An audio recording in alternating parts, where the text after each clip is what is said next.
Hello, my name is Jonathan Liebert. I am the CEO of the Colorado Institute for Social Impact and also the co-founder.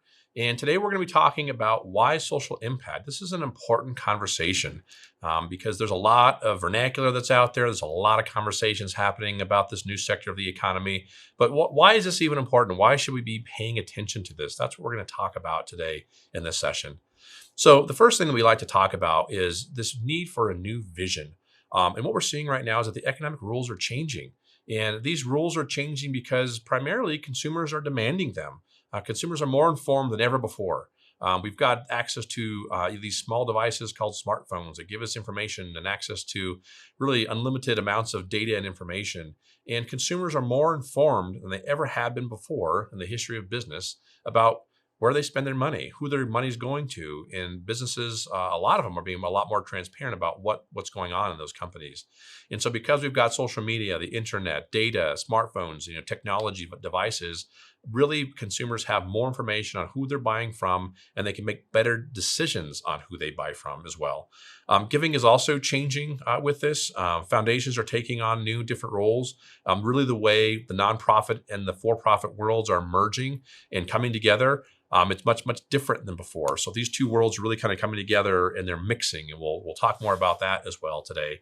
And impact investing is another model now that's different from traditional funding. So we're seeing just a lot of change with this. And people want to be able to measure this, and we want to make sure that we're giving people good information, that's valuable information, that's helpful information for people to make informed buying decisions.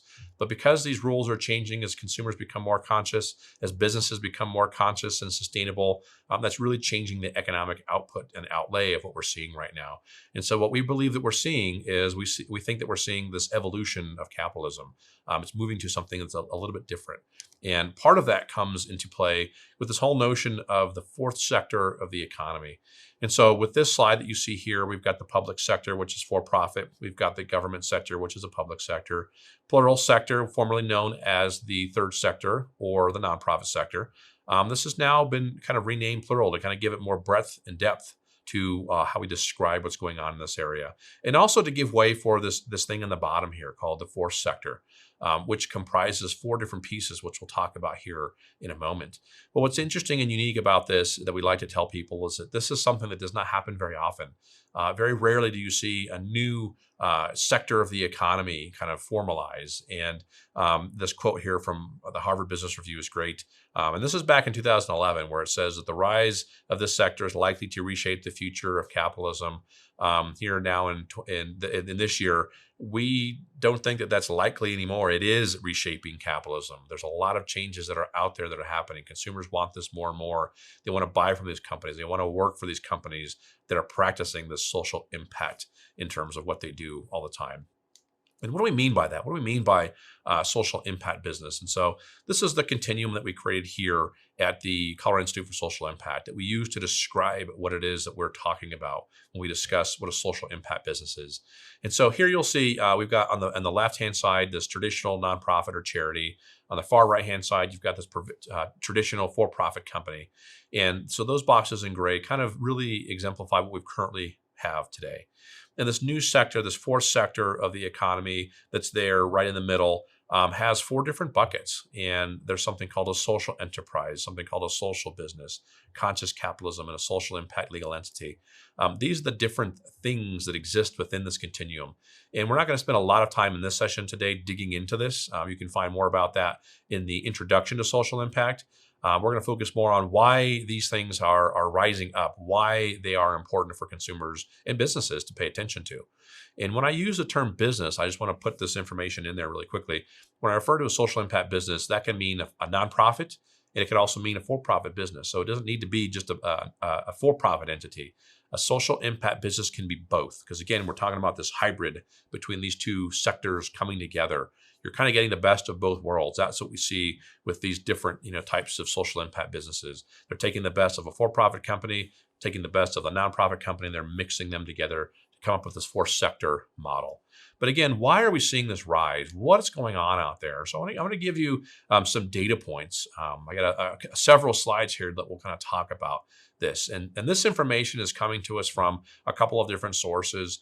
This is coming from Cone Communications. They've done some information gathering on corporate social responsibility. They've done some information gathering on, sustainability, purpose-driven studies. There's a lot of good information out there. So we've kind of pulled a number of these different pieces together from a number of different resources. But this first thing here is talking about beyond a business footprint, that being a responsible company is more than just about having good business operations, or it's more than just making money. And so a lot of times you'll hear people refer to the sector as the purpose and profit sector. You want to have both. These businesses that are doing both and incorporating both these things are doing well financially, but they're also doing well in terms of the way people view them. It helps with retention. It helps to attract people to your brand, to a cause. So there's some valuable things. And so we're seeing in some of this research that people want more of this from business, which is a little bit unusual from what we've seen in the past. But again, here on this slide, it says 70% of Americans believe that companies have an obligation to take actions to improve issues that may not be relevant to their everyday business. So you're making money. I'm going to pay for a product or service from you. That's great. But what other cause or what other thing do you stand for that I can get behind as a consumer? Or I'm going to buy more from you, or I'm going to support you, or I'm going to tell my friends about you. This is what more and more businesses and nonprofits are really trying to figure out, how they can incorporate that higher purpose, that mission into their business. Then we're seeing, and we're going to see more of these businesses. That's just how this is really going to kind of look for us in the future. The one issues consumers would like companies to address is, and this is interesting, right? So the first one on there, economic development. No surprise. And this is going back to 2017. Businesses have always focused on economic development, creating jobs, creating this robust economy that the workforce, takes place in. But here's some other interesting things that we're seeing now. Poverty and hunger is number 2 at 19%. Environment, human rights, education, health and disease. This is really interesting stuff that we're starting to see. The consumers are saying, hey, businesses, we want to see what your take is on this. How can we solve these problems for all of us? How can we see you get involved in this and provide more value to us beyond the products that you're making? Or perhaps those products that you're making are incorporated directly into some of these specific areas that can provide really good value for everybody. This slide's really interesting because it talks about hot air won't get you anywhere. Americans are willing to find out for themselves if your efforts are authentic. And so this comes back to trust. And you can think of trust as a currency that businesses and consumers have with one another. And we're going to talk some more about the Edelman Trust Survey here in a moment. But really what this comes back to is just, if you are going to go out there and say you're doing good things for your community, or you're giving money to a cause because it's good for marketing, that's not going to cut it. You've really got to be not only passionate about what you believe in, but you've also got to have proof that you're doing it. You've really got to make sure that what you are doing, you are actually doing, and you've got to be able to prove it. And so, and again, in this age, this internet age, where we've got access to a lot of data, you've got access to employees inside a business telling people on whether or not this company is doing what they say they're doing. It's important that businesses do things for the right reasons. And it is important that businesses are able to communicate that and measure that. So 65% of Americans say that when a company takes a stand on a social or environmental issue, they're going to do that research and make sure that they're doing this justice. They're making sure that they're being authentic about this. And what's interesting too, is we look at this in millennials, 76% of them, more than 10% points, more than the average, are going to do research on this. So because that data is easier to find now, it's easier for consumers to go and look to see if a company is walking the walk. They're able to make sure that they're doing what they say they're going to do. And so when we look at just some of this data, I've got some more here I'll show in a minute. This is some of the early information that we have on why this landscape is shifting, on why social impact is important. Right now, for these first slides, it's important to know that consumers are asking for this. They are asking businesses to get involved. They're asking for businesses to help solve social, environmental issues. Pick a cause. I mean, there's plenty of things out there. And again, for us as human beings, we relate to many of them. And people want to align their values with their product purchases. They want to get a product or service that they know and that they need, but they also want to get a product or service that they know they can trust and they know is providing more value to them than just the product or service. They want to know that their money is going further to help their local economy, but also their local community in other ways that might not traditionally have been covered by businesses. And so they're looking for more. So we're seeing more and more of this research. Here's something that's really important for really everybody. If you're a for-profit or nonprofit, it really doesn't matter. But it's really, what is your why? Why does your business exist? And one of the things that I like to ask folks just in general is, well, why does business exist? And a lot of times people will say, well, businesses exist to make money. And that's not necessarily true. Businesses exist for a much, much higher purpose than just making money. Don't get me wrong, making money is a key tenet of social impact businesses and just business in general, and obviously capitalism.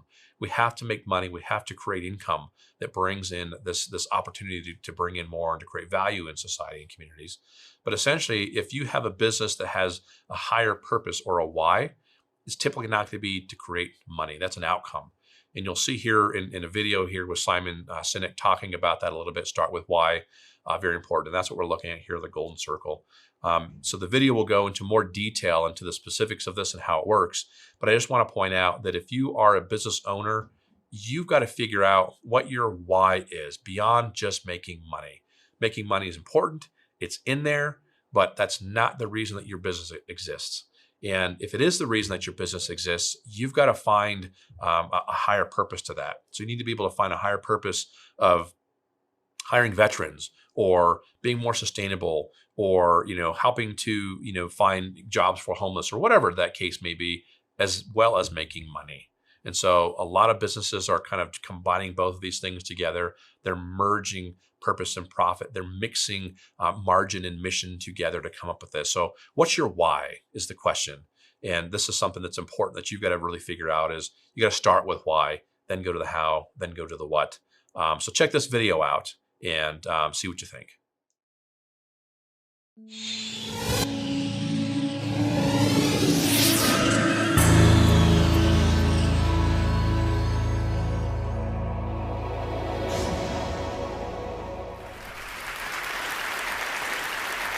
I call it the golden circle.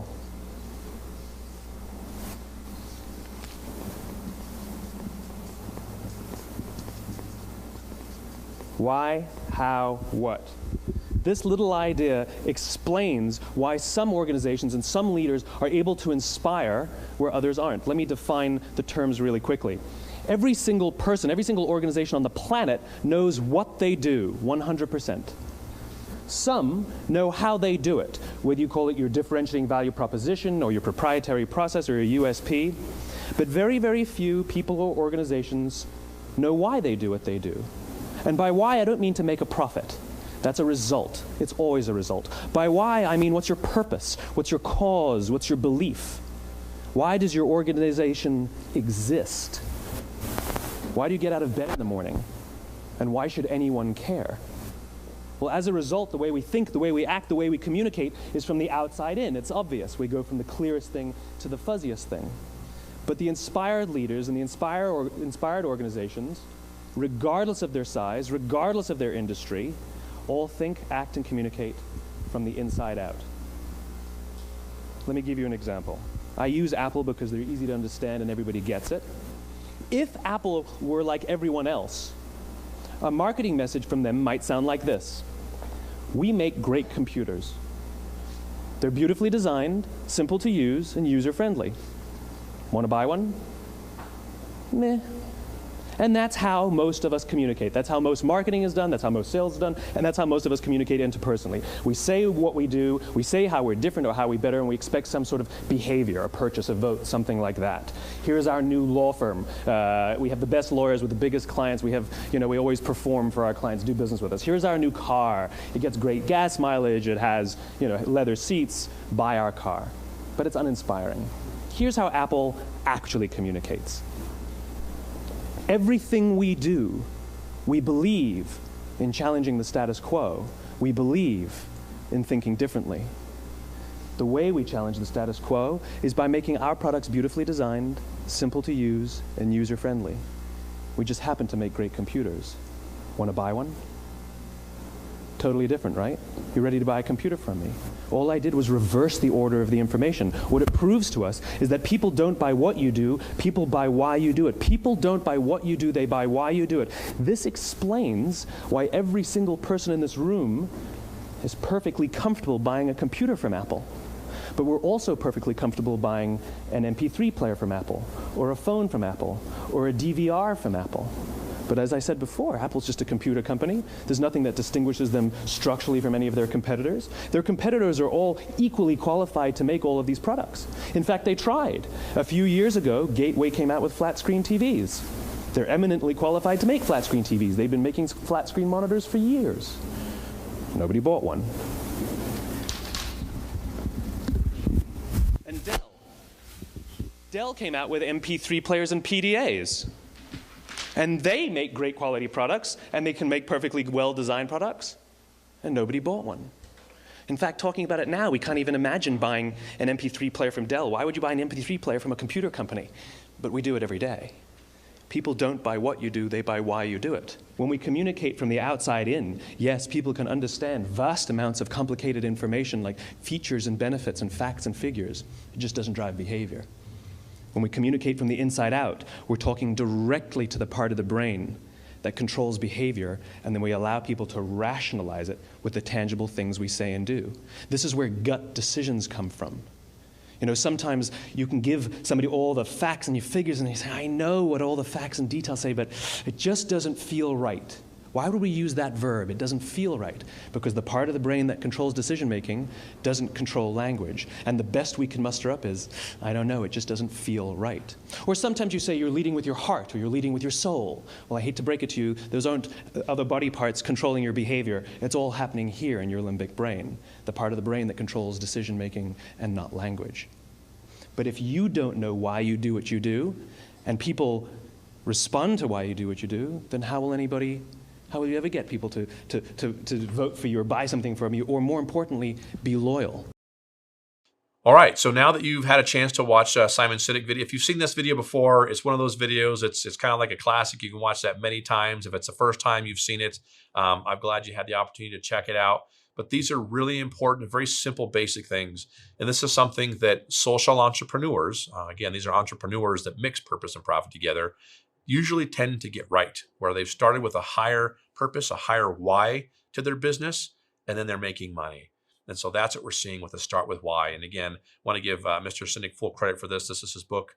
Then this is where he talks about how starting with why is absolutely important. So the why of social impact is obviously you've got to do this in the sense of providing more value because consumers are asking for this. You've got to be more transparent with them. You've got to provide more purpose for them. But at the same time, we're also seeing that some of the more successful business models have answered just the question in general of why does their business exist? And again, why does business exist? And as I mentioned before, it's beyond just making profit. The real why of business is really to build societies, to create solutions to problems, and to make life better for everybody. That's why business exists. It exists to make life and everything better for all of us. And you happen to make money, which you then reinvest into that program or product and do more of that work. That's the why of business. It's an extremely noble cause. But just to say that business is here to make money, I think is only giving it, half of the credit that's due. That's absolutely an important part. I want to stress that. Got to make money. No money, no mission, right? But you can now combine money and that margin with the mission to create more impact, both economically and socially. And don't take it from me. Here's somebody else that you can has weighed in recently on this. And this is Mr. Larry Fink. If you've not heard of Larry Fink, if you've got a 401k, chances are you are buying stock from him and from a company called BlackRock. This is I believe they're, if not the largest, one of the largest organizations on the planet that does investing. And so they are a very, very profitable company. So Mr. Larry Fink is absolutely a capitalist in the sense of how he looks at it, but he looks at capitalism just a little bit differently. And if you get the opportunity, I would urge you to go out there. There's 2 letters you should read. This excerpt here that you're looking on the screen is from his letter titled A Sense of Purpose. And he wrote another one last year called Purpose and Profit, surprisingly, which is the topic of the conversation really today. And what he's seeing and what he's saying is that society is demanding that companies, both public and private, must serve a social purpose. To prosper over time, every company must not only deliver financial performance, but also show how it makes a positive contribution to society. And because of what's happening right now, within our economics and within government and within just changing environment due to technology and innovation. This is just kind of this, it's just happening. It's all around us. It's naturally progressing forward. But again, what I think we're seeing, what's important about this is that you have the $6.8 trillion company stating that a company must do both. It must make money and have a financial performance, but it must also have a higher purpose and have some positive contribution back to society. So what we're starting to see now, and this is being discussed in the news a lot lately, is this pivot from this shareholder only model to one where it's a stakeholder model, where it's about stakeholder engagement. Stakeholders being obviously your shareholders, but also what do your employees think? What do your customers think? What does your community say about your business, and what does your supply chain say? So you've got more people that are involved in the decision making of the business, and really making sure that you're taking care of all of those stakeholders, to include shareholders. For some businesses, has been extraordinarily valuable. And again, from a consumer perspective, more and more consumers are asking these questions about, have you thought about this? Have you considered that? And typically when these businesses have more of the stakeholder approach, they're involving more of those folks in this procedure and in this process. And so that's what we kind of see that Mr. Larry Fink is really kind of talking about as well, is really showing that there is a lot more value to be had if you include both purpose and profit, if you have this higher sense of purpose. So again, we've heard this from consumers. We're now hearing from top folks within capitalism that are talking about this is something that business owners should pay attention to. And again, business owners can mean a for-profit or a nonprofit. I'm not trying to leave any nonprofits out. If you're a nonprofit and you want to create a more sustainable business model, starting a business is something that could be very, very valuable, while also paying close attention to the mission that you have. And you've already got your why of why you exist. It's to serve your mission and that higher purpose. Now kind of create this business model around it. So I mentioned Edelman earlier. But Edelman does a trust barometer, and every year he'll go out there and he'll survey different folks across the United States, and he'll look to see how trust is faring within government, within media, within NGOs, within business, and really trying to figure out what's going on with this. And I've been watching the trust barometer over the last several years, and it's just interesting how it all kind of fluctuates. And trust in business will go up and down, and it'll just change over time.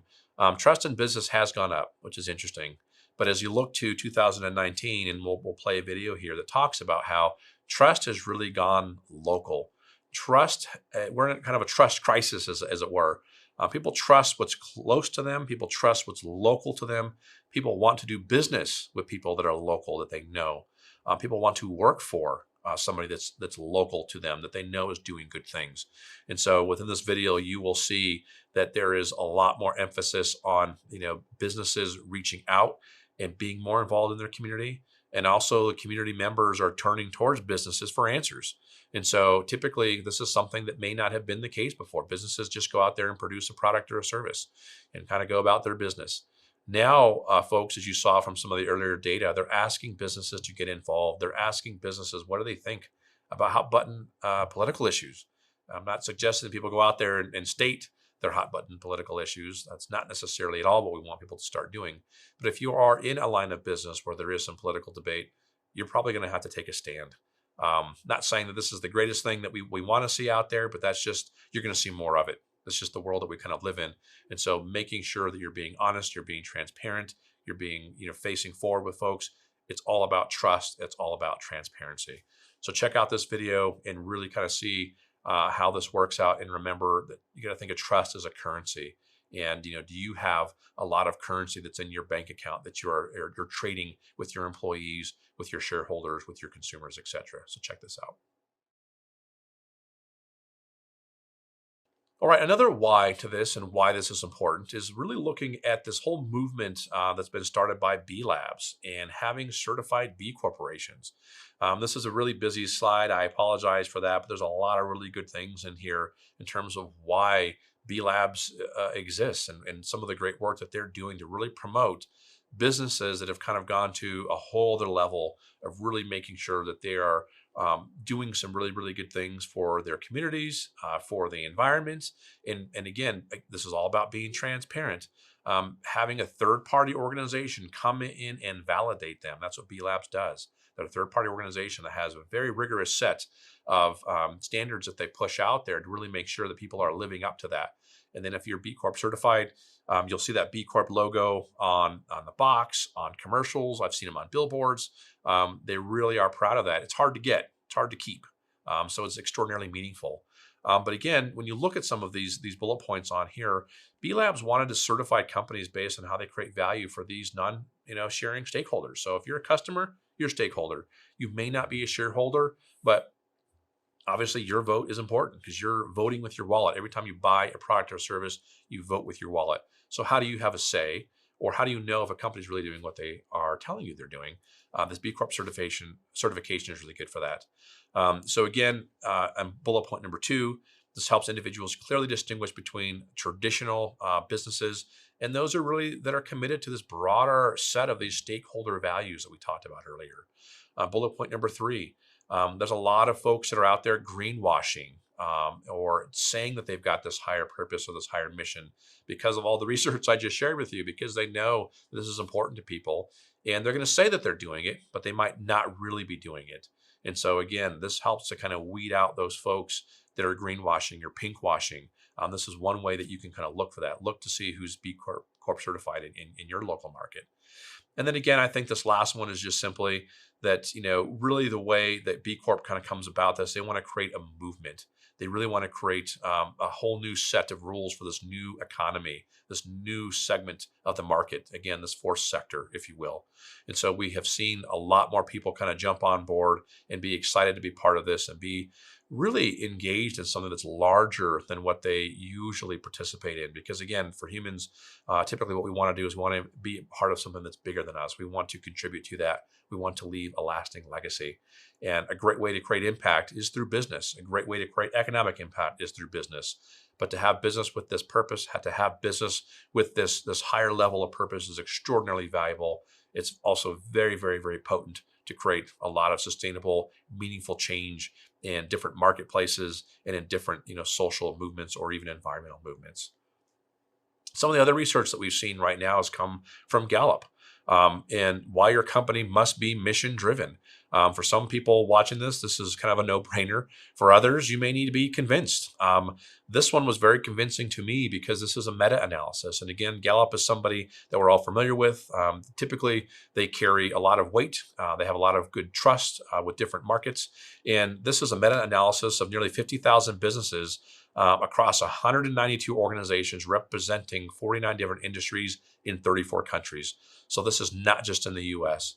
And what they discovered is that margin and mission are not at odds with one another. And sometimes we'll talk to people that say, well, you can't do that. You can't do both. And here in the United States, we have done this kind of to ourselves, where we've separated really the head from the body. We've kind of separated, mission and margin. We've said, if you want to make money, go do business. If you want to do good, go do nonprofit.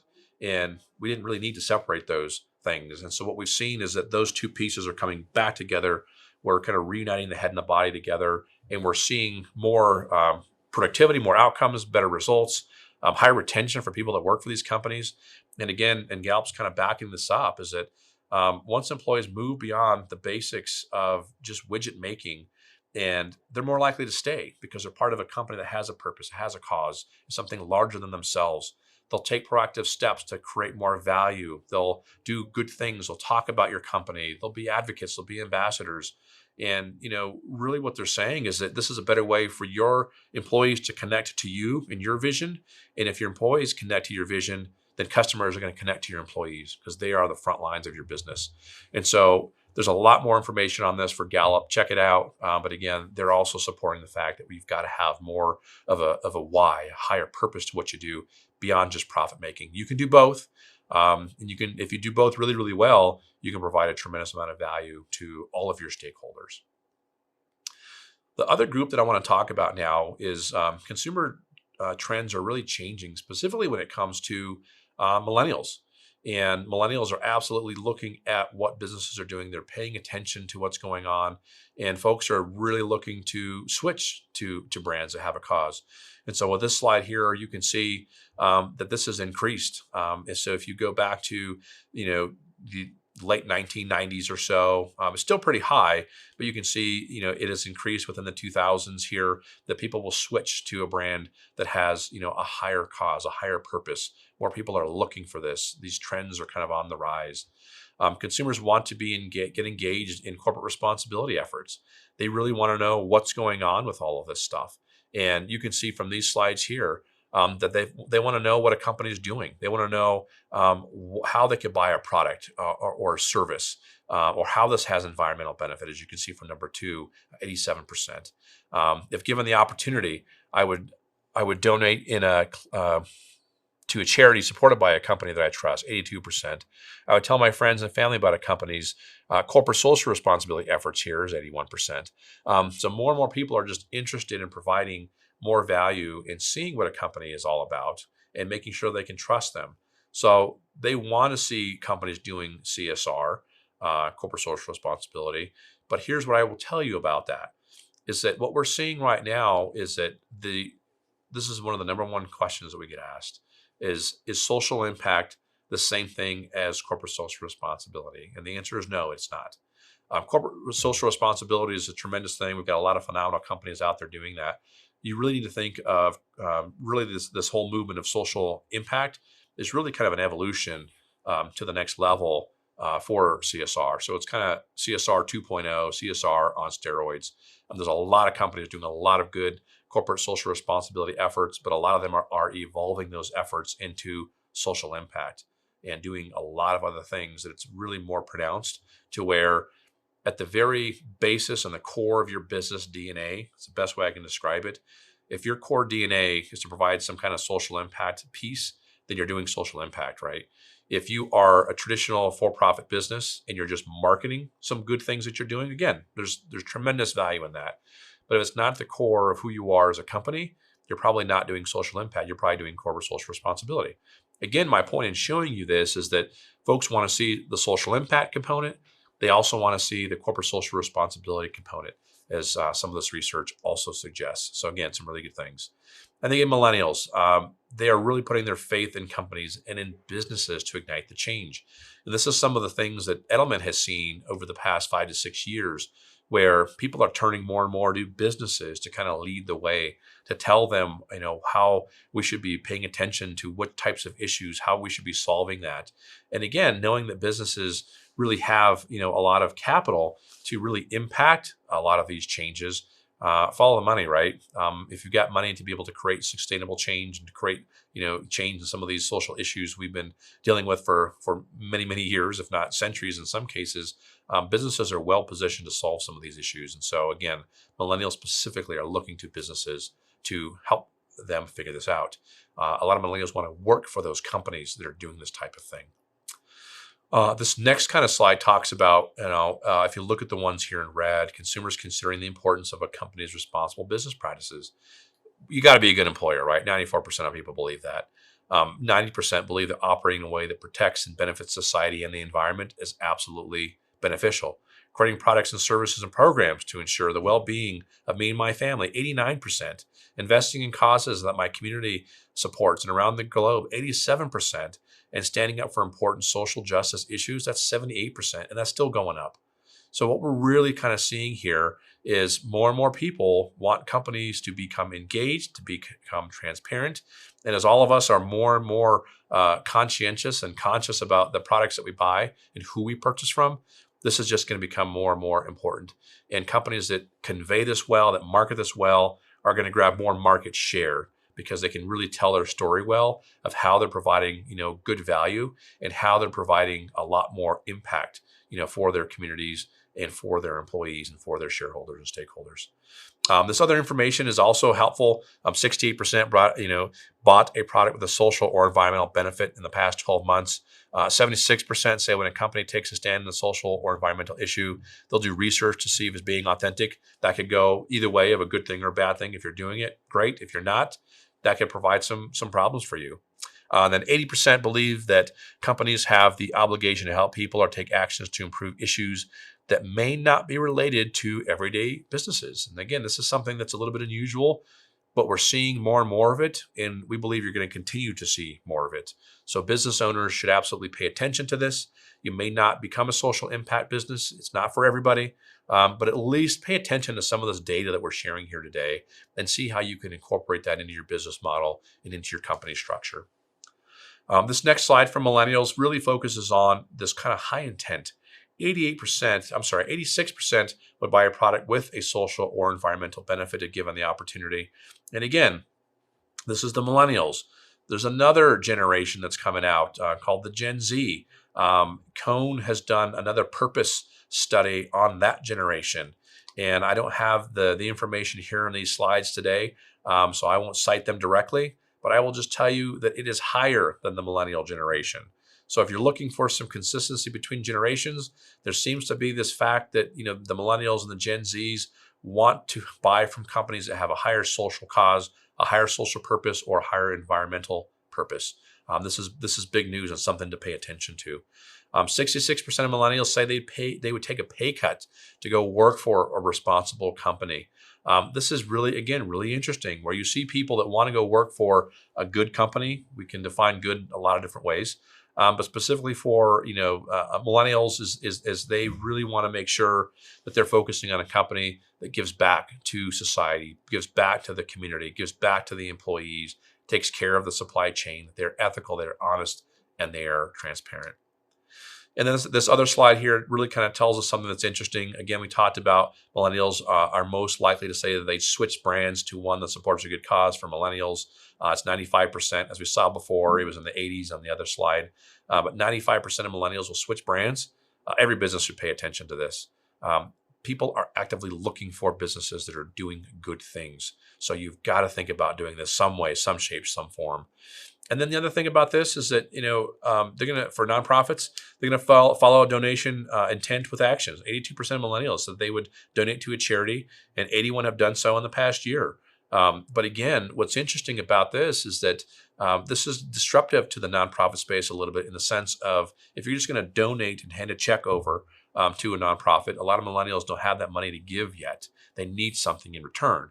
So a lot of millennials right now are looking for businesses where they can go buy a service or a product where they get something in return, and they feel good about that purchase because it goes to support some type of cause. So nonprofits need to get in on this business model, because donations, we're seeing this be affected. Donations are down for millennials. And again, it's not because they don't care. They actually care a lot. They're generous with time and money. But not as generous as they could be with their money because they don't have a lot of it yet. Or if they're able to find a service or product that helps to feed the hungry, or clothe the homeless, and they're getting a product out of that, why wouldn't they do that? And so nonprofits need to pay really close attention to what's going on with this marketplace right now, and figure out how they can use their mission to generate more sustainable income for that nonprofit entity. So again, both things for both sets of sectors of the economy, something for profits, something for nonprofits. Again, remember, this is a hybrid. This is where we're seeing the best of both worlds kind of coming together to create this new sector of the economy. And then this last slide I want to kind of call out in terms of just, really how to focus on millennials. And again, specifically, just for employers in general, who is your workforce going to be? It's going to be folks that are in this different demographic. So as the boomers are retiring, obviously we've got the Generation X, which is in the workforce heavily right now. They're employed, they're in leadership roles, but you're going to have the next generations kind of coming in. And again, when we look at the why of social impact, why businesses should look at this, if you look at this survey from Deloitte, this does not have anything on here about what's important to millennials that says money. This is 2016, so this is getting a little bit old there now. But again, it still holds true. And again, what I'll say is for Gen Z, it's higher. But again, millennials, and again, what we want to look at is this green line here, that stay at a company for more than 5 years. They are interested in cross-team collaboration, mentoring received, professional development, a variety of experiences. Again, a lot of different things that are extraordinarily valuable, but not necessarily, I want to go work for a company where I can make a lot of money. The number one thing that on this chart that talks about 88% for millennials that has them stay at a company for more than 5 years is a sense of purpose. And we've talked a lot about purpose today already. Start with that higher purpose. Have purpose built into your profit-making activity, and you'll be more successful, as we're starting to see in this research. So you'll get employees to come and work for you. You'll attract them. More importantly, you'll retain them. And this is something that a lot of people that we've talked to have really asked us about, where they've said, if I can make more money down the road doing this stuff, great. But if I can't get people to come work for me today, I'm not going to be able to produce the products or services that I'm selling. So I really need to think about how I can attract a really, really great workforce to come work for me. And I got to really figure out how to keep and retain a lot of those folks. Starting with a higher purpose is really one of those key ways that you can do a lot of that. And so when we talk about starting with a higher purpose, one of the key kind of elements of this is start with why. What's your why? What's your higher purpose of the higher why that you have? And again, it's got to go beyond just making money. Money is an outcome. Money is not the reason. It's an outcome of how you go about doing business, right? It's an important one. Again, don't get me wrong. Got to have money. We live in a capitalist society, and even though capitalism is evolving, still capitalism, right? And so we're seeing the shift, this change. It's extraordinarily important, but we've got to make sure that we're generating income. But we're focusing on other bottom lines. So we got to think beyond just the bottom line of making money, and we've got to think about something called the triple bottom line. This is something that's pretty popular. It's been around since 1995 or so, and the most popular version of this is people, profit, and planet. And we have another version that we use here at the Colorado Institute for Social Impact that we use to teach in our curriculum, that we use to teach in our certification courses. I'll get to that here in a moment. But the value of the triple bottom line is important to know, that you've got to focus on profit. Check that box. That's what everybody's focusing on right now in business. Focusing on people. That could be people that you're serving. That could be your employees. It could be both. So again, this really shows the value of a stakeholder model. And then the third one is planet, right? And in this one specifically, this triple bottom line was created around showing the value from an environmental impact. And again, as we've talked about here, social impact could mean a social specific goal. It can also mean environmental. So it can mean both. And again, we're just talking about creating impact. We want people to create an impact beyond just a traditional for-profit bottom line kind of thinking. We want you to have impact in these three areas, which can be hard to do. You got to kind of measure these. You got to balance these out well, because they can compete with one another. And I'll give you one quick example of a business that's doing really some good work around this triple bottom line thinking, and that's Cotopaxi. Cotopaxi is, they create outdoor gear. And I love their tagline because it says, gear for good. It's pretty straightforward. What we do, check them out online. They've got a great website where if you want to go and buy some kind of outdoor gear or product, you can go to that part of the website and find the product that you want really easily. If you want to learn more about what their social cause is, they're trying to alleviate poverty. They're trying to create a positive impact throughout the world. And they're also hitting that environmental goal as well by having product that's sustainable. It's leaving the least amount of trace as possible. So they're kind of hitting all those marks. They're giving back to their community, to their employees. They have this larger vision than just kind of selling backpacks and jackets. They're creating some really good things. And there's a lot of really good companies out there that have done some really, really good work around this whole thing. Folks that are in the garment industry, specifically outdoor retailers, I think Patagonia, who are really kind of the pioneers of a lot of this, have just done some phenomenal work about really making sure that you're focusing on sustainability and you're focusing on that triple bottom line methodology as well. The last slide I want to kind of leave everybody with is this slide that talks about really the version of the triple bottom line that we use in everything that we talk about here at the Colorado Institute for Social Impact. And I'll leave you with this, and this is kind of how we've developed our framework. You can use this as a mini business plan for yourself. So you can figure out, in the middle, the profit. How are you going to generate income? What is the way that you are going to generate this income? And we've got this in the middle, really on the second piece on purpose, because that's typically where most people start. If you're going to be a social entrepreneur and create a social impact business, you'll actually start with the first one. You'll start with purpose. You'll start with this purpose because what you're going to want to make sure that you're doing is you're figuring out what's a social or environmental goal that you are trying to solve or you're trying to bring value to. For us at the Colorado Institute for Social Impact, we want to create and enhance social impact within all communities.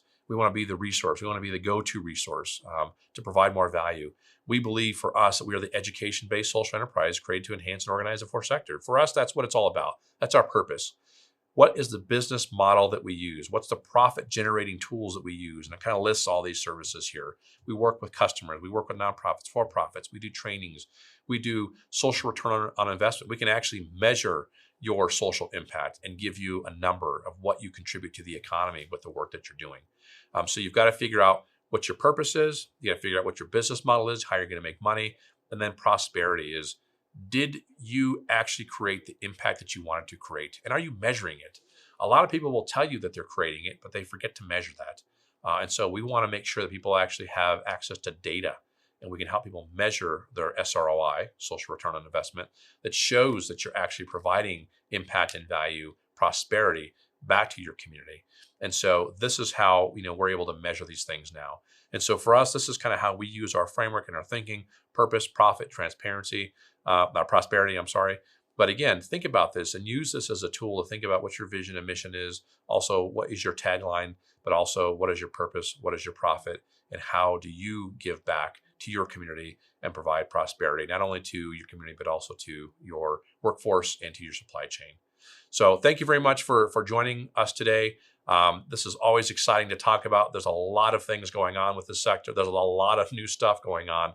And we're here as a resource to track this information, bring some of this to you, and hopefully be a resource to help you start your own social impact business, or convert your existing business, or convert your existing nonprofit organization to a social impact business.